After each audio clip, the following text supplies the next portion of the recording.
Okay, so for those who are doing online learning, we're still debating and exploring different ways of how we can administer these quizzes. So it's unclear till now how that's going to be done. However, those who are coming to school, quizzes will be scheduled. It'll flow pretty much normally.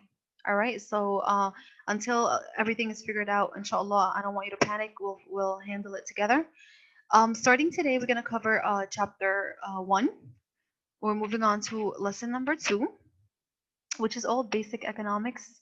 All right. So there's no need to think like things are not getting difficult. Things will start getting a little maybe more tense by chapter 2 or 3. Okay. So this is all basic concepts, things that you already know. Okay. That's what I just wanted to let you know, that whatever we're discussing today, maybe a few words that are just new to you, or that are maybe new concepts, but these are things that you were learning as a kid. Okay. So it's very easy. Okay. So let me share with you guys the screen. And by the way, I uploaded things on SMS. If you care to look, you'll see the PowerPoints, okay, that I used. I still didn't put the economic question PowerPoint. I'm going to post it, but I did post lesson 1. All right. So lesson 2, basically it's going to cover again the basic economic concepts that we need to know. And they're basically, what they're doing is that they're establishing certain words with you, so that, and certain terminology, certain vocabulary that you should be familiar with, so that when you see it later on in the chapter, you're not oblivious to it. Okay. All right. So in section 1, in lesson 2, we're gonna first start off by explaining that the economy is usually, any economy in the world is divided into 3 sectors. Okay. And these are the 3 major sectors. Okay. Can someone tell me the economy is divided into what and what? What are the 2? Okay. The third branch, I already gave it to you. It's the government. And government will be discussed later, because the government plays a huge role in the economy. I'm going to discuss the government's role later on in further chapters. But as an economy, who are the 2 broad groups, or the 2 major groups that are driving the economy? Who could tell me, by the show of hands? Who could tell me how is the economy divided? What are the 2 major groups that without them there is no economy? Okay. Let's go with, sorry, Peter. Let's go with Peter. Okay, Peter, what are they? Yes, I think the private groups or the individuals. The who? Individuals. Okay, individual, but like, okay, what are we as individuals? If me and you go to a store Like and we buy things, what are we called? Percent. trading, I can't hear you, honey. Can you please speak clear? trading, Trading? trading. We are trading goods, okay, and with money, but what are we called? Pussy. Producers and consumers. Thank you. Okay, so the 2, thank you. Thank you so much. All right, so again, the economy is divided into the 2 broad groups that we have just now, that Lucy had just right now revealed to us, is the consumers, and producers. All right, without them, or without this division, there is no economy. Okay, without this division, it's very clear. Okay.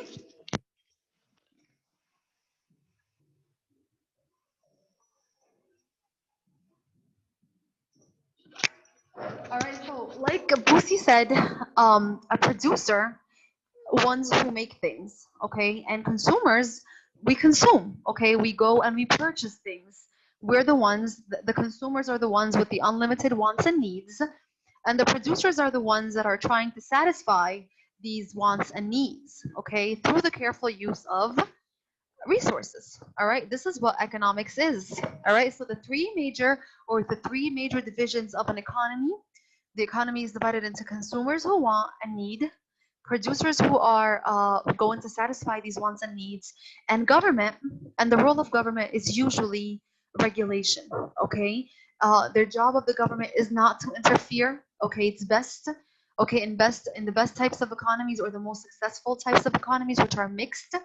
Governments are there, but their job or their role is to regulate, provide laws that producers must obey, okay, protect the consumer, okay, because the consumers have rights, and also producers must abide certain laws when producing, okay, environmental laws, and so on, okay. So the government's role is usually, like we said, to regulate and to guide, okay, whereas the consumer's job is to spend and the producer's job is to make, okay, whether goods or services.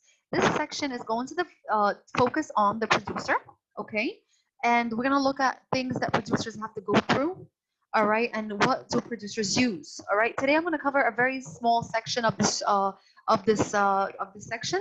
Tomorrow I'm going to cover a bigger one, all right. Tomorrow I'm actually going to finish this lesson.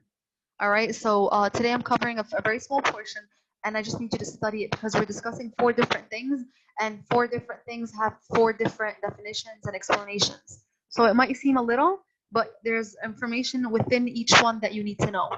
Okay, so again, the producer is anyone who creates and sells. All right, it could be the person that sells, that makes art. Okay, they give you in the book an example of an artist. Okay, when the artist sits and draws an image or draws a picture and goes and sells that image at a show or at an exhibit or whatever, and you go and you buy that painting, you are buying a consumer's goods, okay, and in return you're giving them a profit in terms of monetary value or in terms of money, okay. And of course we discussed the value before. Everything a producer makes or does is given a certain value, okay. We need to know that a producer, when they make things, whether it's a good or a service, things that go into their production or whatever that goes into their production is called a factor of production, okay. So you've probably heard this term before in social studies, maybe, because I know that they cover that in social studies, younger, okay. So a younger grade, in younger grades. So again, a producer, when a producer goes and thinks about making a good or a service, they use what we call factors of production.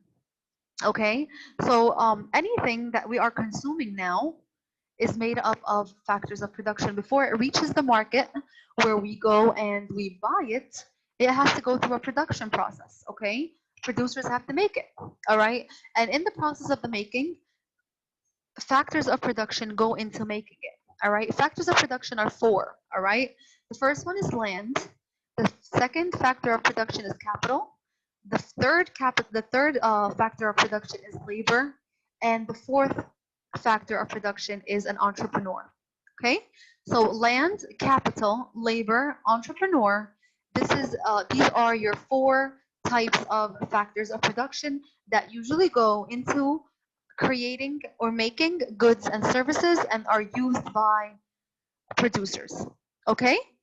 So again, a producer, someone who creates and sells, whether it's an artist, and a doctor, anything. All right? There's a factor of production going into their business. Okay? Okay. All right, let's move on to the next slide. Here we're going to discuss pretty much what each factor of production is. All right. The term land is a very broad term. It's not only talking about land in physically land or soil. All right. Land is a term that is given to anything that is a gift of nature. Okay. Things that are not made by people. All right. All the natural resources not created by people. All right. And of course, land, out of all the factors of production, is the only one that is available in limited supply. All right, because again, unless you're figuring out ways of creating wind, like wind energy or stuff like that, you're trying to basically compensate the losses of natural things, okay, through unnatural ways. However, things that are God-given or gifts of nature, like we would say, or the natural resources, all these are words to refer to land, okay? So land is just a broad term, all right, covering everything that is from nature, all right, from sunlight to natural resources, to anything that basically humans cannot make, okay? Wind, air, soil, land, all the metals, all the oils, okay? So all these things are in limited supply because again, they were given by God, or I don't, the book doesn't mention God, but the book does say that we as humans, we're not making them. So the more we consume them or the more we utilize them, the possibility of them running out is higher, okay? So out of all the factors of production, excuse me, land is the one that is in danger, okay, of running out, okay? So it's available in limited supply and we have to be very very careful when consuming them. All right? Land, another thing about land is that as a resource, land is one of the most things that are highly influenced by world events. Okay, the price of land, not again, when I say land, I'm not talking about literally land. I'm talking about anything that is God given and gifts from nature. Okay, an example here the book provides is oil. All right, during times of wars or during maybe like war times or maybe even during epidemics like the one that pandemics that we're going through, stuff like that always affects prices of natural resources. All right, if you guys would see, we went through a period of time where gas prices were spiking up. All right, or you would see that oil prices are dropping or rising. So depending on world events, whether it's political or health issues or whatever it is, usually you'll see that land or land in general as a natural resource, prices of it are highly affected by what's happening around us in the world, unlike any other factor of production. All right, so here we're talking about how land is different than capital goods, how land is different than labor, and how land is different than entrepreneurship. Okay, so again, what makes land different are two things. It's available in limited qualities. Okay, it's very it's unreplaceable. Okay, irreplaceable. We can't really replace it as much as we try to with technology and stuff like that. But again, uh, we the only thing that we can do really with related to technology is that they have made up this technique or came up with this technique called fraking. Okay, and this is basically a technique that is used by engineers and so on to try to dig the ground, okay, and extract more natural resources such as oils and such as natural gases that are locked down in underground, okay. So again, as land as a resource, highly affected by world events, the prices, okay, of natural resources are highly affected by what's happening in the world. Number two, as much as we want them to never end, but however, the more we consume, the more that they are likely to be finished. Okay, so as a way, we are technologically advancing, trying to find ways to do what to extract whatever it is that is left over in the underground. Okay, and one method that you guys are required to know is the fracking method, which is a way of extracting natural resources or more resources out of the ground through a digging process. Okay, and this is an image of what fracking looks like. Okay, so it's basically like oil, like a big drilling machine that goes into the underground and goes into the soil, and it gets all the the gases, all the natural gases that is in the underground. Okay, you're not required to learn this image at all, but usually I had the previous classes that would ask me what is fraking and how does it look like. Okay, so fraking is a method, a technological method that has been established, okay, to extract more natural resources that could be found in the underground, such as natural gases and so on. Okay, so this is it for land. All right, now we're going to move on to our second resource. All right, the second factor of production is called capital, and you have seen this word before, okay, because capital is also known as capital goods. All right, from last lesson, we had divided goods into 4 different categories. We call them durable, non-durable, capital, and consumer. So who can remind me and give me the definition of what is a capital good? Myrna. So a capital good is not for individual use, it's for a business to use it to produce other things, to produce products. Perfect. Like, for example, a bakery where they have ovens for the production of the bread. Perfect, Myrna. Good job. Thank you.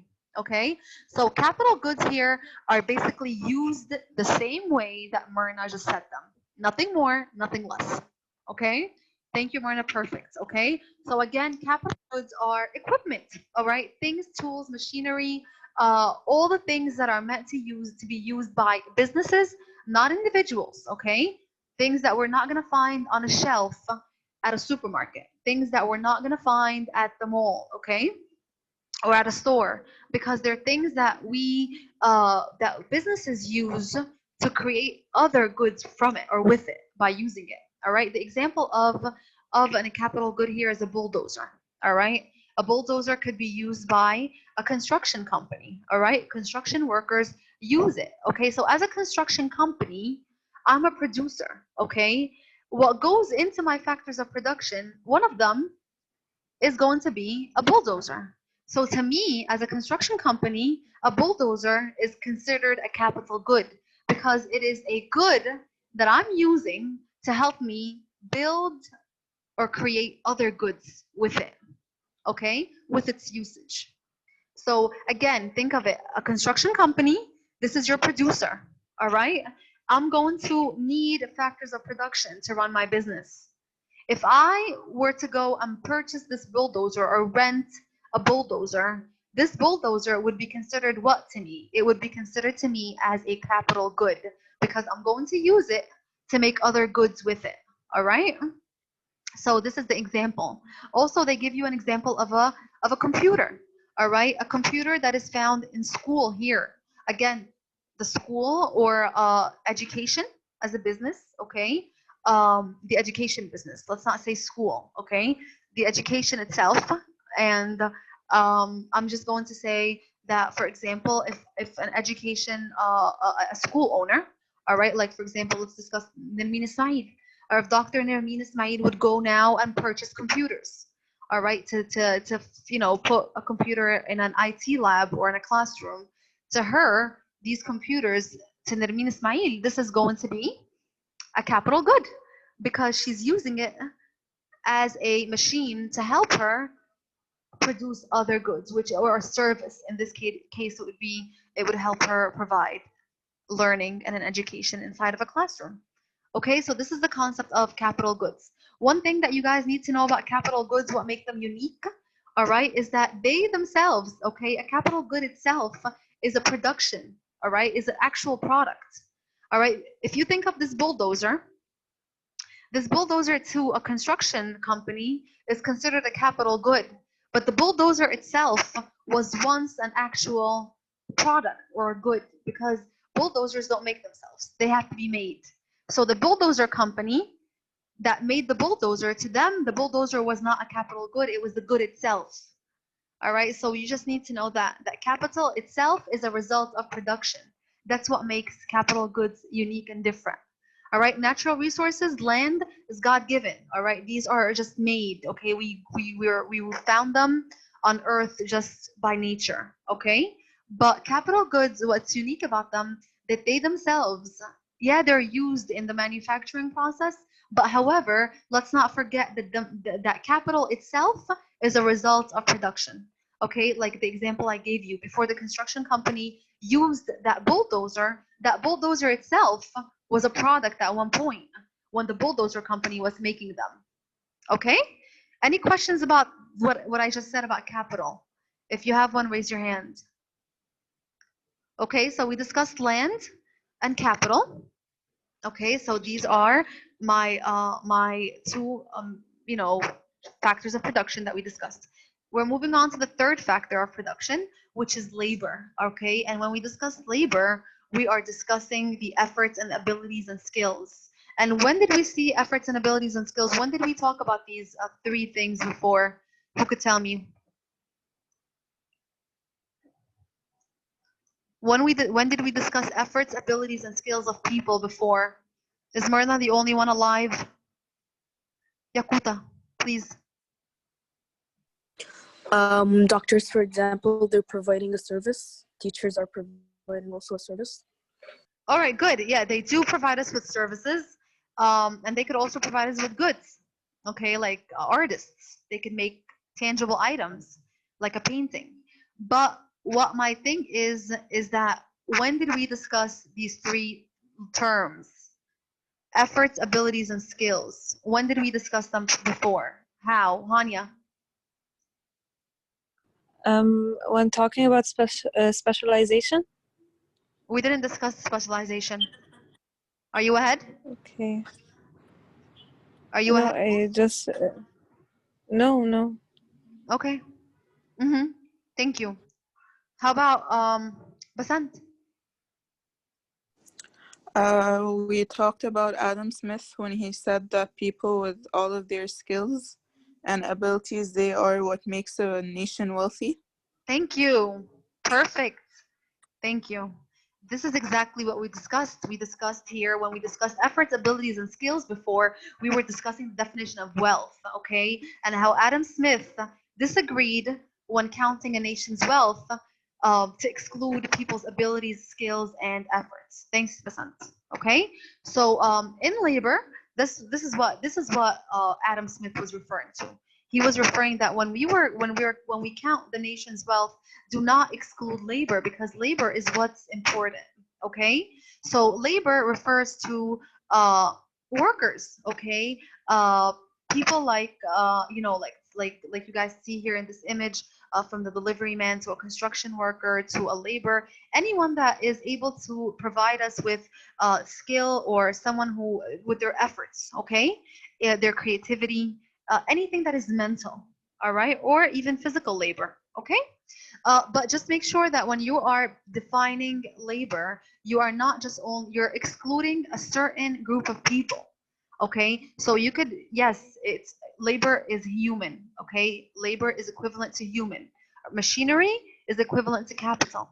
All right, but labor is equal to human knowledge, human efforts, human capabilities, human creativity, intelligence, education, their skills, their training. Okay, anything that goes into that category is labor, but we are excluding a certain category of people, which they are the entrepreneurs. Okay, so labor is everyone except for entrepreneurs, because entrepreneurs, they have their own category.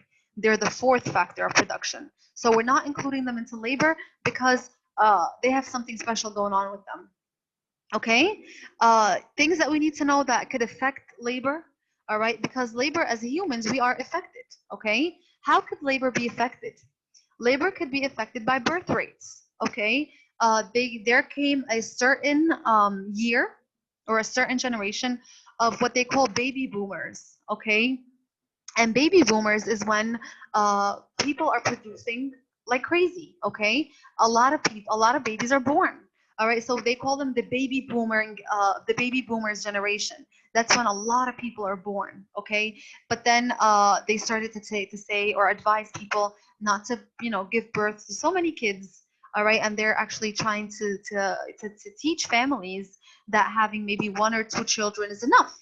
Okay, so again, labor is affected by birth rates. If we're not producing much, okay, if many families are not producing a lot, then eventually it's going to affect the labor because we're not going to have so much workers or so many workers available, and again, problems with unemployment and so on. Okay, so you need to understand that birth rates are definitely a big factor that could affect labor. The availability of people is affected by birth rates. Immigration also. If you think of Egypt, a lot of people in Egypt do not want to stay in Egypt. Okay, a lot of people, a lot of your fathers even, okay, are working abroad. Yes. Okay, some people are working in Dubai, some in Saudi, All right. So some came and went and keep, back and forth. So immigration here is very high because once that person leaves the country, they're not available to provide their abilities and their efforts and their skills are no longer provided to their countries. They're provided to different countries.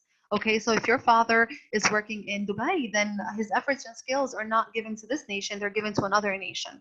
So this is going to affect labor here in Egypt. War also and disease, of course, like pandemics, like this one. Think of how many people that we lost from COVID-19 that are doctors or that are engineers, lawyers, teachers, whatever it is. So again, all these aspects affect labor because they're affecting humanity in general. Okay, so just know one or two of them and understand and explain how they affect labor. Okay. Alrighty, the final one, the final factor of production is entrepreneurs. Okay, and entrepreneurs are also humans, they're people. Remember, we excluded them from labor because these people are special. We like to think of them as the driving force of the economy. All right, these people are the reason why this economy is not stagnant, it's not dying. Okay, they're the reason why the economy keeps going and changing and progressing. Okay, we like to call them or refer to them as risk takers. Okay, because what they do is they think of something new. Okay, they're very innovative. All right, they think of new ideas constantly, or they think of new ways to do things. All right, not just ice cream, but no, let's make it into ice cream rolls. All right, remember that store that opened here that was selling ice cream rolls? It was different. Okay, and they were able to make a good business. Okay, and attract customers through their innovation, through their creativity, and they're taking a risk. Okay, because again, as you enter the market or as a business, as your business initiates, you are uncertain if you're going to be successful in making a profit or not. Okay, you're going into this business, of course you've studied it, you've planned it well, you've done your homework, so to say. But again, there's always a risk associated with business. Okay, and that's what makes entrepreneurs special. Okay, they are risk takers, but again, their goal is profit, and they go and they change basically the economy. Can someone explain to me why do we call them the driving force? Why are they the driving force of the economy? Why? In your own words, why should we consider them the driving force? Nada.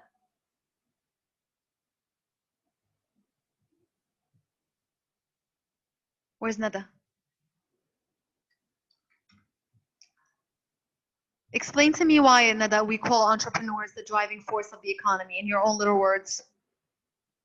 Do you agree with the statement? If so, explain why.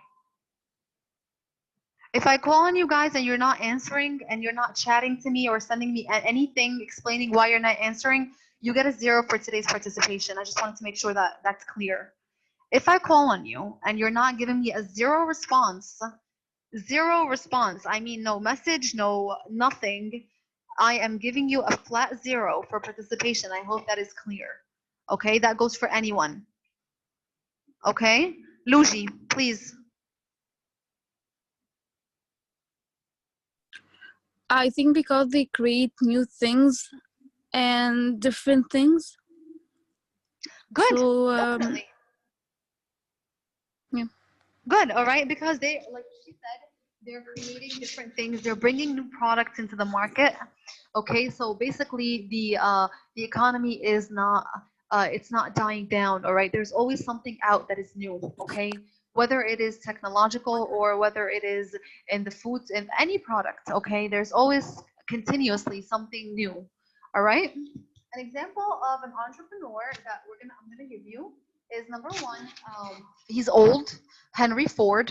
Okay, Henry Ford is an entrepreneur. He's an example because he introduced the moving assembly line. Can someone explain to me what is the moving assembly line that was introduced in 1913? What was it? Ahmed Matar. What was the moving Yes, miss. assembly line? What was the moving assembly line that was created by Henry Ford? One second. Can you repeat the question? The internet is bad. Okay. Henry Ford, he introduced the moving assembly line. What is the moving assembly line? How did he revolutionize the idea of vehicles? What was it? How did it function? Is he was dividing the operations into smaller tasks, so Perfect. the workers can يعني, work in order and work more sufficiently. Good. All right. This brings us to Hanya. Okay. Hanya has said the word specialization, and this is what Henry Ford actually discovered or created when he changed the ways he changed the way how people were producing or the production of cars. All right. In the beginning, a car was, of course, built by hand. All right. And it was like each person was responsible for putting an entire vehicle together. Okay. And this was very time consuming, and the production of cars was very limited because, again, imagine one person is responsible for making an entire car or putting it together or assembling it by themselves. All right. So again, that would affect the quantity of cars that were being produced at the end of the day. All right. So if you had a quota that you had to reach, that was impossible to reach. Okay. Because again, you're doing it's a one man's job. So what he did was he decided to break down the process, like Ahmed said, that each person would have a task. Okay. And this was the moving assembly line. Well, like it's like a belt that moves like an airport belt for your bags. And the parts or the pieces would move, and each person would be their task is to do the same thing repetitively. All right. So Ahmed Matar, if his job is to stick a wheel in, for example, okay, he's gonna stick that wheel in, okay, like continuously throughout the day. All he's gonna do is put the wheel, put the wheel, put the wheel, repetitively, repetitively, repetitively, until he keeps repeating the same task. At the end of a month, after 1 month or 2 months of working, doing the same thing over and over again, what is gonna be established? What's gonna be established is specialization. Okay, Ahmed Matar has professionalized the ability of putting a wheel onto a vehicle. Before he did it maybe in 2 minutes, now he's doing it in less than 2 seconds or 2 minutes or whatever it is. But it's going to take him less time. It's going to take him less energy because he has done it so much over and over again. But later we're going to discuss specialization. And that's why I told Hania, are you ahead? Because I thought maybe Hania was reading ahead in the chapters, maybe to reach specialization. Okay, but specialization is derived from the moving assembly line. All right, if you're curious to know, and this is how the car production system was basically revolutionized and changed. And now cars were being produced in a larger quantity, and that made the prices of cars drop. Okay, before, when we were producing maybe 3 cars per day, now we're producing 10 cars per day or 11 cars per day. That's making the goods more abundant. And when things are more abundant, their value drops, their monetary value drops. So the consumers were happy and the producers were happy. Another entrepreneur that we're going to discuss here is Steve Jobs. Of course, he transformed the nature of personal computers, cell phones, and even the music distribution through iTunes and all that good stuff. Okay, so Steve Jobs is also another entrepreneur, took a risk and went with it, and they have now become one of the most famous people that we know. One from your generation, and not from your generation, but you guys witnessed him.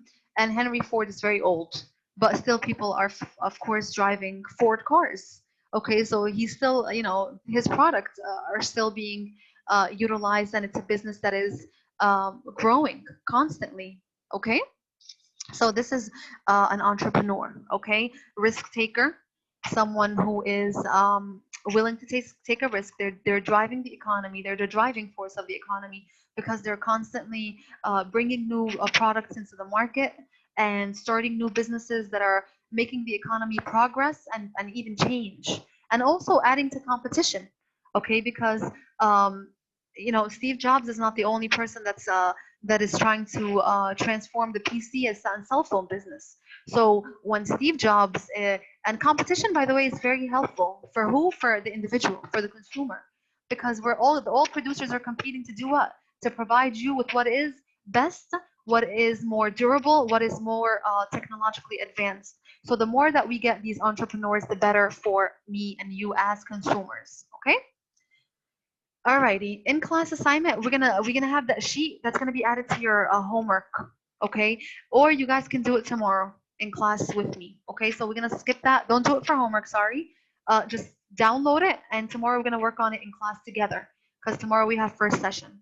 All right. Your writing assignment that's going to be due next week, next Wednesday, is this.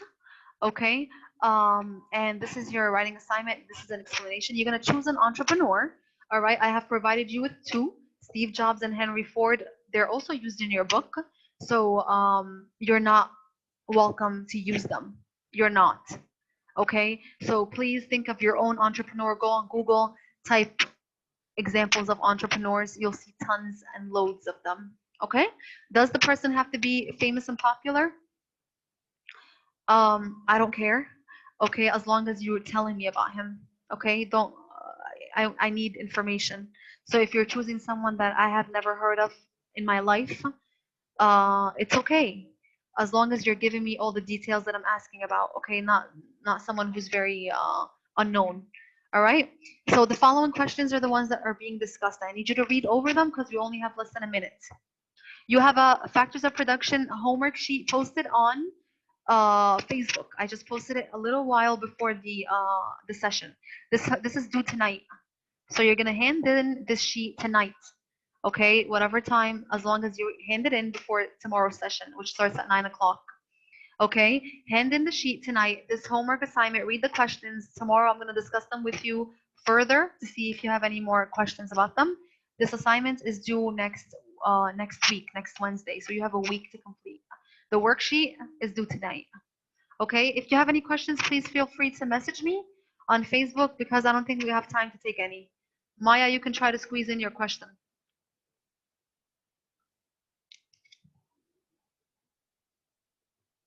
Which one?